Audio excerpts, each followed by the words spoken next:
ratio, it best estimates relative risk when the disease is rare. And we looked at an explanation as to why about probability and odds. What is probability and odds? Okay. So you will be asked in your practicals to calculate these risk measures, odds ratio when we give you a case control study, or when you given a cohort study, you can calculate the other risk measures which we will learn today. Okay, but we have seen that by a case control study can have a lot of biases. There's selection, recall, Bergsonian, observer's bias, and most importantly, you can have confounding bias. And therefore, it's important that you match properly for important confounding variables. And age and sex are usually two very important confounding, and therefore when you take your cases as well as controls, we have to see that our cases and controls are similar to each other, at least in their age and sex structure. So there are many advantages to a case control study as well as disadvantages. Okay, and we saw the role of a case control study, but to bring out, to highlight the effect of thalidomide as well as that of Vioxx. So today we will look at the cohort study. Now, cohort is a word which is used, and this is, as most medical words are, this is taken from Latin, and the word cohort is taken from cohorts, which means warriors, and it's a 10th part of a legion. So what a cohort means is any group of persons who share some common characteristic, who are followed up or traced over a period of time. So a group of people, but they have a common characteristic. So when we say the risk of breast cancer is 1 among 10 women, it does not mean that if you take 10 women, any 10 random women, they will have, one of them will have breast cancer. What it means is a particular group of women who share some common characteristic, because most of this risk estimation we get from cohort studies. So it would be a group of women who are born in a particular year and who have similar life experiences. If they're followed up over a period of time, out of 10 women, 1 woman would develop breast cancer. So when we get risk estimates, it is from this type of a study. And so it is important to understand what is a cohort. So I repeat again, a cohort is any group of persons who usually share some common characteristic, and they are followed up or traced over a period of time. So that is a cohort. So very important part of cohort is that they have to be followed up over a period of time. So in cohort studies, the group shares a common experience. The subjects are classified on the basis of the exposure status. Now, cohort studies are longitudinal studies. That means they are followed up. The people of the group are followed for a specified period of time until events occur. So cohort studies are normally designed for 5 years, 10 years, 15 years, 20 years, long. Okay, they're followed up for a long period of time. The distinguishing feature of a cohort study is that we compare rates of events or outcomes by the exposure. Unlike the case control study where we are looking and seeing what is the exposure of women with breast cancer to oral contraceptives or those without breast cancer to oral contraceptives, we are going back and we're doing a retrospective. In a cohort study, we are taking a group of people who have been exposed, and we are looking to see in this group of people how many are going to develop the disease or the outcome. So we begin with exposure. So a cohort study definition is, these are the second major type of observational analytical design. It is the cohort or follow-up study in which a group or groups of individuals are defined on the basis of presence or absence to a suspected risk factor for a disease. At the time exposure status is defined, all potential subjects must be free from the disease under investigation. So if what you're studying is cardiovascular disease, when you enroll persons in the study, all of them should be free from cardiovascular disease, both those who are exposed and those who are non-exposed. So only what you define the group is based on exposure. So one group exposure can be smoking and the other exposure is non-smoking. Okay, so exposed and non-exposed. So all potential subjects must be free from the disease under investigation, and eligible participants are then followed over a period of time to assess the occurrence of that outcome. Okay, so you start with the population and you have to make sure that from the population you draw individuals who do not have the disease that you are interested in studying, and then you divide those people into those who are exposed and non-exposed depending on what exposure you want to look at, and then you follow them up to see how many of them remain healthy, how many of them develop the outcome, and how many of them you may lose, because this is a longitudinal study. Unlike case control study where you begin with cases and control, then you do it in a short period of time because you're just doing a survey, a rapid one survey. So you don't have too much of loss to follow. Whenever you follow up people over time, one of the biggest problems is attrition. Okay, you can lose people. And the quality of a cohort study is determined by the number of people you're able to retain at the end of your study. So the distinguishing features of a cohort study are that the cohorts are identified prior to the appearance of the disease under investigation. The study groups are so defined, they are observed over a period of time to determine the frequency of disease, and therefore the study proceeds from cause to effect. And therefore cohort studies are known as prospective in nature. Prospective because you're following them up from cause to effect. Now, when do we carry out cohort studies? What are the indications? So in order to carry out a cohort study, we need to have good evidence of an association between an exposure and disease. So if you're just trying to explore something, then the cohort study is not a good design to use. If you want to explore, you want to find out something, the condition is rare, you want to do it quickly, then it's better to use a case control study design. But when you have sufficient evidence from cross-sectional studies, cross-sectional comparative studies, you have good evidence from descriptive studies, you have good evidence from case control studies, then you can go ahead and do cohort studies. So when there is good evidence of an association between an exposure and disease, when the exposure is rare, but the incidence of disease is high among those who are exposed. Also, we need to carry out cohort studies when you are sure that you can minimize the attrition. The loss to follow up should be low. And of course, very important, cohort studies need a lot of funding. So when you have ample funds available, then you can carry out a cohort study. So this is the design of a cohort study where we draw people from the population and we choose persons without the disease. And you can, what is important for you to see is that look at the direction of inquiry. Time always goes forward, and a direction of inquiry in a prospective study is also always forward. Okay, so therefore it is called as prospective study. Now, when you look at the forms of cohort studies, they can be prospective cohort studies, they can be retrospective cohort studies, and they can be a combination of prospective and retrospective cohort studies. Now, what is this? In a cohort study, the direction of inquiry is always from cause to effect. Okay. In a prospective cohort study, which is your classical or ideal cohort study, the outcome has not occurred when the investigation begins. So when the investigation begins, you just have a group of people who have exposure, but you do not have the outcome that has already occurred.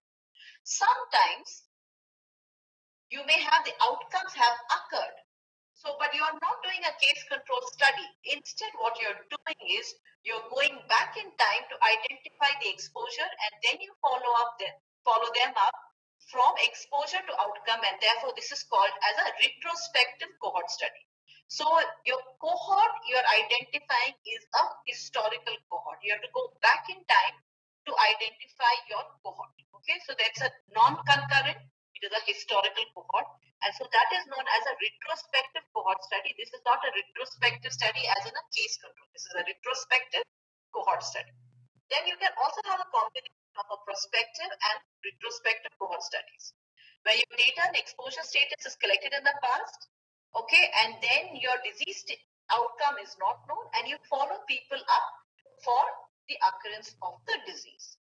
Now, why are these called as cohort studies? Because the direction of inquiry is from cause to effect, and therefore this qualifies as a cohort study. Now let's hope that we can understand more about this type of study when we look at this example. Now these are examples I'm giving you, these are all real studies which have been carried out. So the cohort that was taken here is a group of nurses, and you can see a large number of nurses, and they were free of cancer and cardiovascular disease. Okay. And what the researchers wanted to know was they wanted to understand the determinants of heart disease in women. Now, for a long time, it was always thought that women are not as susceptible to heart disease and men are more likely to suffer from heart disease. And usually what happens is after menopause, the risk of heart disease increases among women. But now we also see that there are a lot of factors that are playing and leading to an increase in heart disease among women as well. Okay, so the question that they wanted to understand was what are the determinants of heart disease and what was the exposure that they looked at. So they took a group of nurses and they divided them into a group of obese and those who were thin. So the obesity was considered as an exposure. So those who are obese is an exposure, and those who are thin are those who are not exposed. And then they are followed up over a period of time to ensure to see what is the incidence of heart attack among these two groups. So this is a prospective cohort study design, okay? Because at the study, when they began the study, the disease had not yet occurred. Okay, so the study was planned, it was designed to answer questions. You took non-disease people meeting eligibility criteria, enrolled, detailed baseline information on lifestyle and exposure is collected, and then they are followed up over a period of time. So this is a good example of a prospective cohort study, and this is the nurses study, okay, nurses health study. It's a very large cohort study, and results from this study are still coming out. Now, this is a retrospective cohort study. Now, why is this called as a retrospective cohort? Because the cohort is employees who worked in a tire manufacturing company. Now, the question that the researchers were asking is, do chemicals used in tire manufacturing, do they increase the risk of death? Okay, so what happened is the study was not pre-planned. Okay, the investigator had to go back to pre-existing data that was not acquired, and they had to get the employee health records. They went and got employee health records, and from the employee health records, they found a group of people who were exposed to certain chemicals and were not exposed. And then among these groups, they found how many people had died. What was the incidence of death? How many people had died? What was the death rate among those who were exposed, and what was the death rate among those who were not exposed? And therefore, because you have got this cohort from database from employee health records, and therefore this is known as a retrospective cohort study. And you can see where the study has begun. Look at the start of the study. The study has begun in time now, but whatever events, exposures has occurred in the past. And therefore, this cohort. Why is it called as a cohort study? Because they took details on exposure and then looked for the outcomes. And because they started with exposure and looked for outcomes, this qualifies as a retrospective cohort study. Now, this is a combination. Okay. So, if we wanted to carry out a study, and in 2020, we took a group of people, we selected them up, we went into the past. So, okay, so we retrospective. So you went into the past and you traced them. You traced the exposed and the non-exposed. So that is the retrospective part. And then from 2020, you will follow them up till the outcomes occur. So that is prospective. So this is a typical study which is known as a ambivalent study. It's a combination of a retrospective as well as a prospective. So you can have different types of things. Most commonly what is done is a prospective study. Now, this is a very important study that was carried out among British doctors. Okay, this is a famous study carried out by Doll and Hill. And most of what we know about the hazards of cigarette smoking has come from this study. Okay, so this was a prospective cohort study which had internal controls. The cohort was British doctors who responded to a survey in 1950, and only 65% of those who were sent invitation responded to the survey. Once they were enrolled in the study, those who stayed in the study stayed for a long period of time, and the exposure that they were looking at was smoking. Okay, and they had quantified the number of smoking, number of years, the dose, everything everything was quantified. Okay, so they just do not only smoking, but also the dose response relationship that they were looking of smoking with mortality. And the group of people, doctors who did not smoke, were called as the unexposed. And the outcomes that they were looking for is lung cancer and death. Okay, so lung cancer and mortality among those who smoke and those who don't smoke. And they followed them up by carrying out periodic surveys and review of death records. And their results indicated that there was increased risk of death and lung cancer with any smoking, and there was a dose response relationship. So any amount of smoking, even a few cigarettes to a large number of cigarettes, carries a risk for lung cancer as well as death, increased mortality as compared to those who do not smoke. But for those who smoke more, the risk is higher. So that is called as a dose response relationship. So having looked at study design, you have got a certain idea as to how we design and conduct a cohort study. So first thing is you have to select the study cohort. Then you have to gather data on exposure. Then you select a comparison group, and then you follow up this group for whatever period of time you think is fit, and then you analyze the data that you get.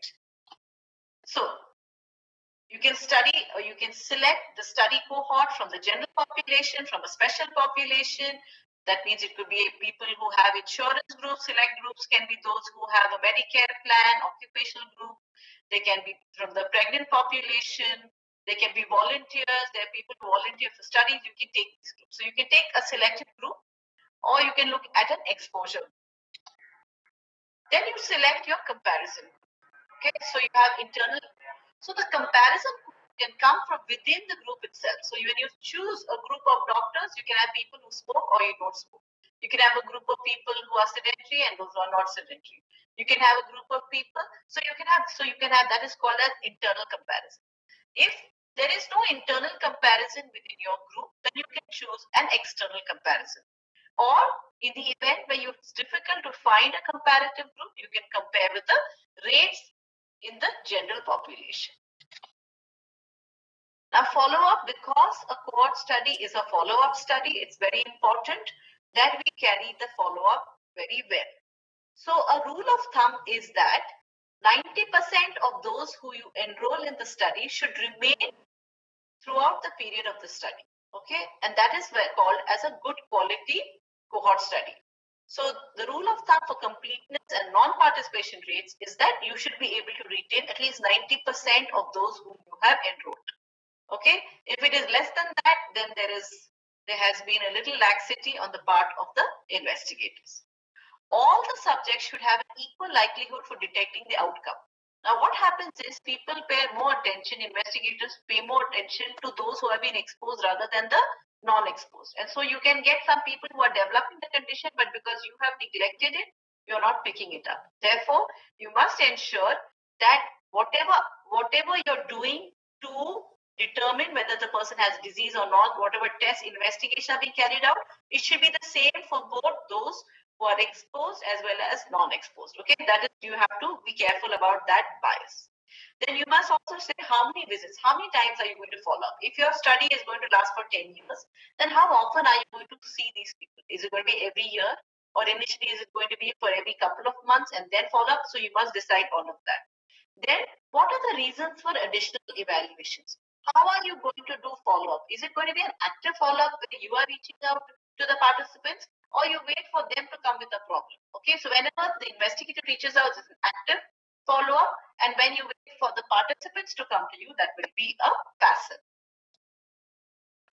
So passive surveillance, you can look at hospital disease registries, you can look at clinic, physician offices, you can use surveillance systems. These are all very well set, especially in the high-income countries. You have a national death index, you have reportable conditions, you have notificable diseases which have to be notified. Okay, so you can do that by looking at surveillance if you're taking a known population, or you can carry out active surveillance by looking at regular time intervals. You can carry out systematic evaluation. Okay, for example, if you're following a group of women for cervical cancer, then you carry out either a pap smear examination if you have the funds, or if you don't have that much funds, then you can even do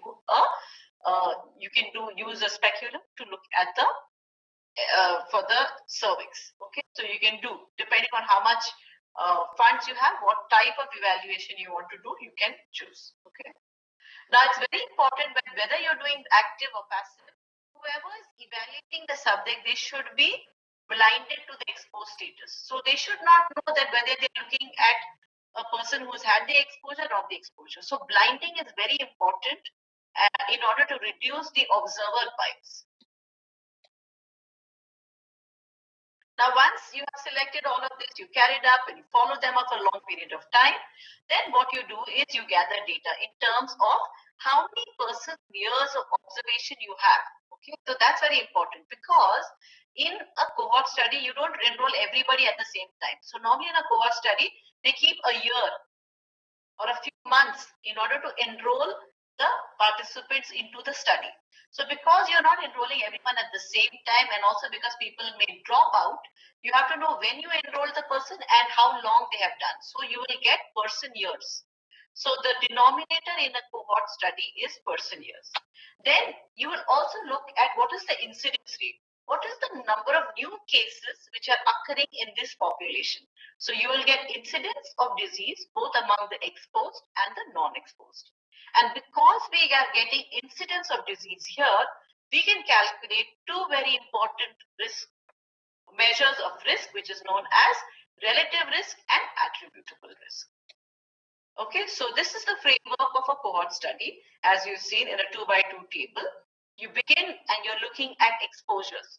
So the risk factor is present in a particular group and risk factor is absent. And then you're looking at the disease occurrence, whether it's yes or no. Okay, and we have seen what ABCD means. And now you can calculate incidence rate. So among the exposed group, incidence is A upon A plus B, and incidence among the not exposed group is C upon C plus D. Okay, so you have got two rates of incidence. You have incidence among exposed and you have incidence among non-exposed. So what you do with this is you can now calculate the relative risk. So the relative risk is the ratio of the incidence of the disease among exposed and the incidence among the non-exposed. Okay, and this is a very important index that tells you about the strength of association between the exposure and the outcome. Now, how do we interpret the relative risk? If relative risk is 1, the risk is in exposed is equal to the risk in the non-exposed. So we can conclude that there is no plausible association between exposure and outcome.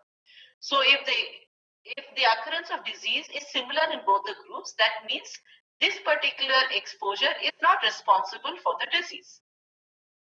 If relative risk is more than 1, then the risk in exposed is greater than the risk in non-exposed. So there is a positive association which could be causal in nature. If the relative risk is less than 1, then the risk in exposed is less than the risk in the non-exposed. So then there is a negative association between exposure and outcome, which could be protective in nature. Okay, so relative risk is one of the most important measures of risk. So what is the risk? If you want to ask the question, if a person smokes cigarette, what is the risk of his developing lung cancer? That is answered by estimating the relative risk. Okay, so now I have a simple example for you here. We have some people, a group of children who swim in the kiddie pool, and then there's a group of children who do not swim in the kiddie pool. And then you want to see how many children got giardiasis when they swam in the pool, and how many children who did not swim in the pool got giardiasis. Okay, so as you can see here, the incidence is around 16 children who swam in the pool. Okay, 16 children out of a total of 124 children, they got giardiasis. Now 355 children did not use the pool, but among them 14 children also got giardiasis. Okay, so what is the relative risk here? So this is how we compare. Okay, so how many times? So the relative risk was 12.9% in those who were exposed. And among those who were not exposed, it was 3.9%. Okay. So how did we get that? 16 out of 124, A upon A plus B. Okay. And C upon C plus D. So similarly, we have got here 12.9% and 3.9%. As you can see, the pie is, the piece of cake is larger in the upper group, in the exposed group, and it is smaller in the non-exposed group.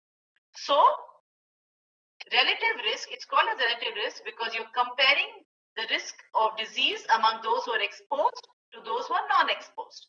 So here we get a number of 3.3. How do we interpret this number of 3.3? We can say that the risk of giardiasis was 3.3 times greater in persons who swam in the kiddie pool as compared to those who did not. So that means obviously that this kiddie pool was not treated, it was contaminated and it needs to be disinfected. Okay. So this is how we estimate. So what is the risk of giardiasis for those who are swimming in that pool? It is almost 3 times more as compared to those who do not swim. Okay. So that is the first measure of risk, which is the relative risk. And relative risk is a measure of the strength of association between exposure and outcome. Okay. Now, if we ask another question, how much of the disease that occurs can be attributed to a certain exposure? For example, now let's take, okay, we saw giardiasis. How much of giardiasis can be attributed to swimming? Okay, if we put it the other way around, how much of lung cancer can be attributed to smoking? Okay, so that the first time when we look at relative risk, we were asking if someone smokes, what is their risk of developing a disease? Now we are asking how much of lung cancer can be attributed to smoking? Okay, how much of the disease can be attributed to a certain exposure? So the attributable risk is defined as the amount or proportion of disease incidence or risk that can be attributed to a specific exposure. Okay. So how do we calculate attributable risk? Relative risk is a ratio. Attributable risk is a subtraction. Okay. So incidence among exposed minus incidence among non-exposed divided by the incidence among the exposed will give us the attributable risk. And therefore, attributable risk is also known as the risk difference. If you subtract the two risks, you will get attributable risk. Okay. Now let's see and understand what this is. Just look at we have 3 graphs. Okay. So let us look at A. Okay. So if you're looking at the level of risk among those who are exposed, can you see there is a certain level of risk? There's a block, the green block. Right? Now, among those who are exposed, we can understand that disease is occurring.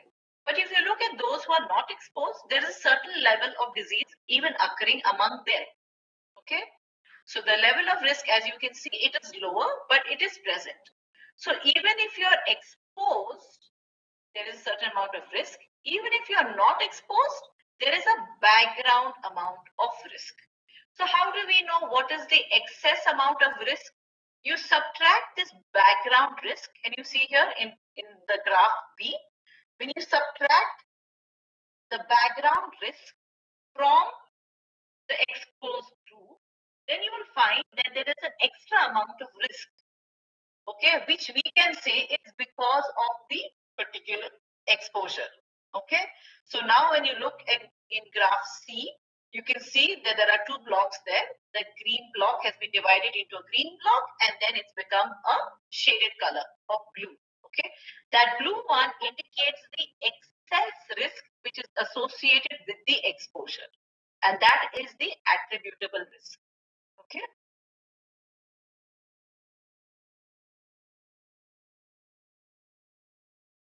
Now we have another concept which is known as the population attributable risk.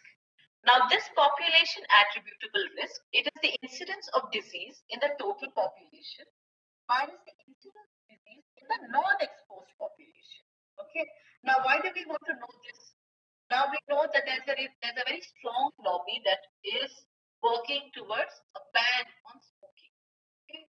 So if we were suppose we were to ban smoking, what will be the reduction in lung cancer? What will be the reduction in the mortality rate? Okay. So if you want to understand what will be the public health impact, suppose we were to ban smoking. Okay.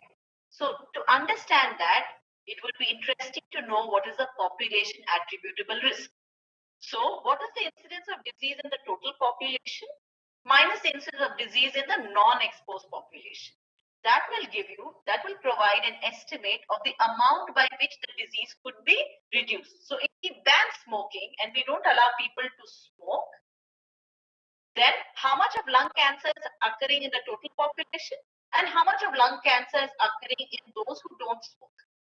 Okay, so when we subtract that, we will then get to know how much of an impact will a ban on tobacco make a difference to the occurrence of lung cancer. Okay, so this population attributable risk, it provides an estimate of the amount by which disease could be reduced. It will also help us to understand what is the impact of a program in reducing the problem. So this is another example here for you just to calculate a relative risk. And here the exposure is consumption of alcohol. So you take a group of women and you see how many of them are consuming alcohol and how many of them don't consume alcohol. And then you follow them up to see how many of them are developing breast cancer. Okay. So the exposure to alcohol and its association with breast cancer, look at the relative risk here, is 1.4. So how you interpret this is among women of a certain age group who consume alcohol for a certain amount of time, the risk of developing breast cancer is 1.4 times more as compared to those women who do not consume alcohol. Now, the strength of cohort studies is that they can study rare exposures. Okay, so cohort studies are very useful studies, okay, especially when you want to know, especially for prophylaxis, vaccine-related studies, efficacy of drugs. You know, when you cannot carry out RCTs, okay, it's very important that we can carry out cohort studies. You can study rare exposure. You can study multiple outcomes because you follow a group of people for a long period of time. You don't just need to have one outcome, you can have many other outcomes as well. Another important thing is because we are starting from cause to effect and therefore temporal association, which is a very important criteria for causality, that is assured in a cohort study. And we can ensure the unbiased selection of a comparative group because we are starting with exposure and non-exposure rather than whether disease is present or absent. Okay, and therefore selection of comparison group is more simple. The limitations of cohort studies are that they are not very efficient to study rare event or disease or outcomes. If you're going to follow up people over a long period of time for rare event or disease, you can easily miss them. Okay, and it's easy that you will lose them to follow up. Okay, so it is not very good to study rare event. It is more suitable to study rare exposures. Rare events outcomes not very suitable. Rare events outcomes better to use a case controls design. Another limitation of a cohort study is that they are expensive and time consuming. Also, cohort studies are also susceptible to some forms of bias. For example, non-participation. As you saw that in the study, the real life study among British doctors, when there was only 65% response rate. Okay. Now we are working with people only 65% who responded. It could be that those 35% of people who did not might have had something different. Okay, they might be more careful, they're not interested in the study, so there is a selection bias. Okay, so non-participation can also add a bias to the study. You can have loss to follow up, attrition, and you can have recall and interviewer bias, especially if your cohort is retrospective. Now, the Framingham study is a very interesting cohort study, and that's why I'm putting it here for you. The Framingham study is one of the most important, and it is the best cohort studies for cardiovascular disease. Now, this study was begun in 1948. Now, Framingham is a town in Massachusetts. It's about 20 miles from Boston. Boston is a big city in the US, and it's on the east coast. Now, this population in this town was just under 30,000, and they thought it would be very appropriate for this study because it would facilitate the follow-up participants. So they chose, okay, so the cohort came from this particular town in the US. Okay. Now the eligibility criteria was if they were aged between 30 and 62 years of age. Okay. So a particular time frame. So this cohort, they were drawn from people who were aged between 30 to 62 years of age, and they all came from Framingham. Okay. Now the proposed follow-up period was 20 years. So Framingham study wanting to know about determinants of cardiovascular disease. And so what they wanted was a sample size of 5,000. Okay. And what their ultimate sample size was consisted of 5,127.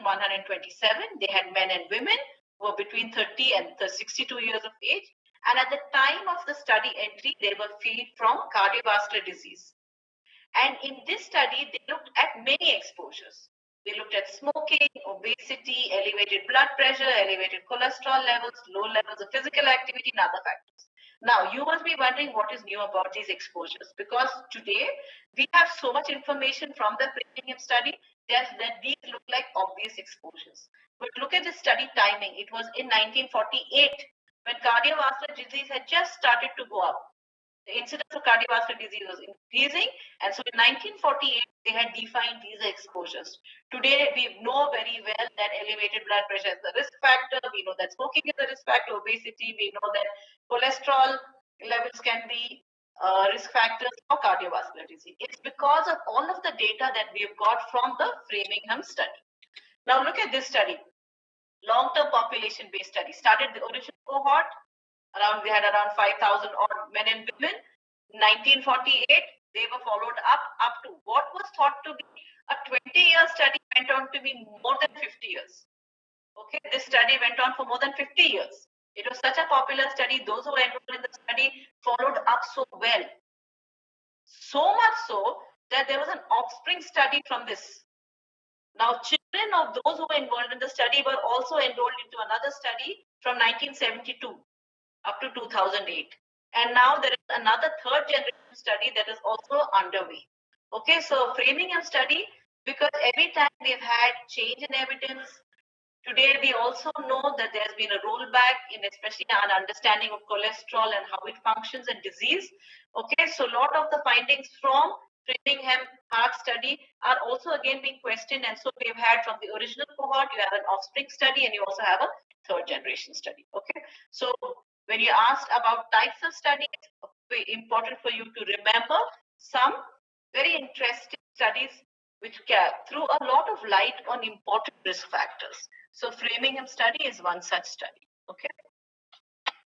So we've looked in detail in the cohort study, and we have looked at examples of cohort studies. So now let's try to see what are the differences between a case control and a cohort study.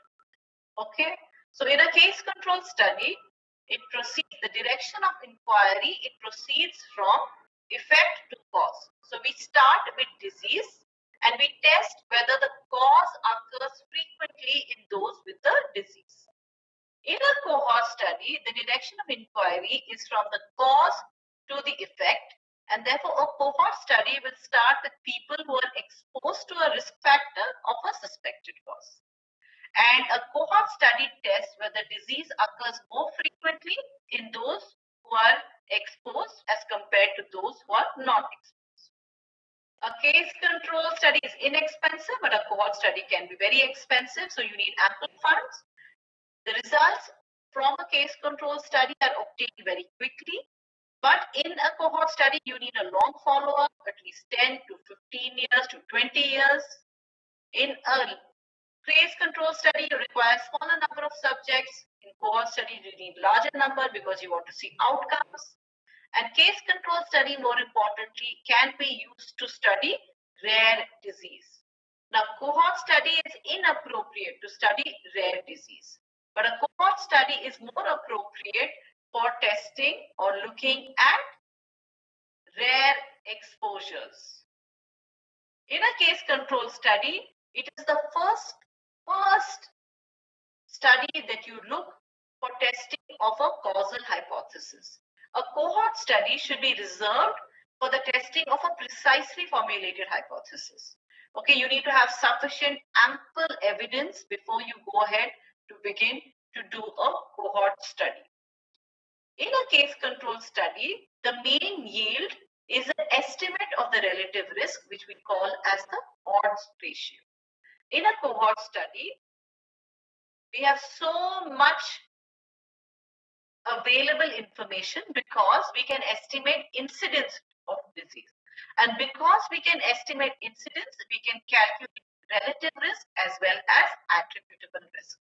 And that is important because the relative risk will tell us the strength of association between exposure and outcome, and attributable risk will tell us how much of the disease can be attributable to a particular risk factor. There can be bias in case control studies because in terms of recall of whatever was the factor that you're studying. In a cohort study, you can have changes in time, in criteria, because you're studying something for 10 years, 20 years. Your definition of the disease also may change, the criteria also may change, you may have newer definitions coming up, as well as change in method, and you're still following an older method, so there can be a problem with that. In a case control study, you cannot get other information other than what disease you are studying. But in a cohort, because you follow a group of people for a long period of time, you can get information about more than one disease. The main disadvantage of a case control study is that the past information may be incomplete. And you can have problems in selecting the control. In a cohort study, the main problem is with attrition, that you may lose people to follow up. You could have a problem in selecting a comparison cohort, but usually it's not as much as in a case control study. And so today we will also look at what is bias. A bias is a deviation of results or inferences from the truth or processes which lead to such deviation. So a bias is a systematic variation of measurements from their true value. Okay, so for the systematic error, the opposite is validity. So when you're looking at study validity, that means you want to see how true your measurements are, how true your results are. Variation of statistics from their true values as a result of systematic variation of measurements, other flaws in data collection or flaw in your study design and analysis. So the opposite of bias is validity. A bias is a systematic error. A bias is a process at any stage of inference which tends to produce results that depart systematically from the true values. A bias in a study can come because of an error in the way you have conceived and designed the study. It can also come in the collection, analysis, interpretation, and publication or review of data. It can lead to results or conclusions that are systematically different from the truth. Okay. So bias can be a misclassification. For example, your case and control. Okay. Now cases, because they have undergone all investigations and they've come to the hospital, you know that they have the disease. Now you take a people because you ask them, do you have this disease? You don't have the disease. But if you don't investigate them thoroughly to rule out the disease, you may have some people who are called as controls, but they actually have the disease in its very early latent stage. They also don't know. Okay, so you can have misclassification. Okay, if you're putting people as cases, are cases, but your controls may also have some cases in them. Okay, misclassification. Another thing that you can have is selection bias. Okay, you ask people to participate in your survey, but only 50% respond, only 60% respond. So you are studying people only. Sometimes some people are very interested in participating in surveys and some people are not interested. And those who are interested are the ones who are more health conscious and who can do. So you can have a selection bias. Okay, you may have only healthy people, more people coming into your group. So you can have a bias in your selection. Then you can have loss to follow-up, attrition, which we see in cohort studies. Then you have the effect of non-participation similar to your selection bias, okay? Because some people are not participating in your study, not everybody. So your study group is not representative of the general population, okay? So these are all contribute to biases, okay? So you can have selection bias when comparisons are made between groups of persons who are different in the determinants of outcome rather than the one under the study. You can have measurement bias. Okay, so if you want to if you want to see obesity, then everybody should be measured using the same thing. Body mass index, say similar weighing instrument. You can't have 10 different people. When you have 10 people using 10 different instruments, you have more bias coming in because you can have variation in the type. So you have to standardize and you have to use a particular type of thing, and you have to see that you have to ensure that the measurement, and you have to train people how to take the measurement. Confounding can occur when two factors are associated. One factor is associated with both the exposure as well as the outcome. And therefore, the effect of what your exposure and your outcome is distorted. Confounding means confusion. So one variable will create a confusion and you will put a wrong association between two variables. Okay, so I think today's class we will stop there. We have looked at a very important observational analytical study design, which is the cohort study. So till now we have looked at descriptive epidemiology, we have looked at advanced epidemiology in terms of observational studies, we have looked at case control studies and cohort studies. And in the next class, we will look at randomized control trials as a representation of your experimental groups. And then we will go on to look at association and causation. Okay. So I very strongly urge you that just from hearing one class, you will not understand these concepts. I ask you to open your books. You're now in 4th semester, so I expect you all to have bought your textbooks. So please open your chapter on epidemiology and read. And when you read, you will have some questions, and whatever questions you have, I'm more than happy to answer them. Okay. So I will stop the class here today. Thank you very much for your patient listening.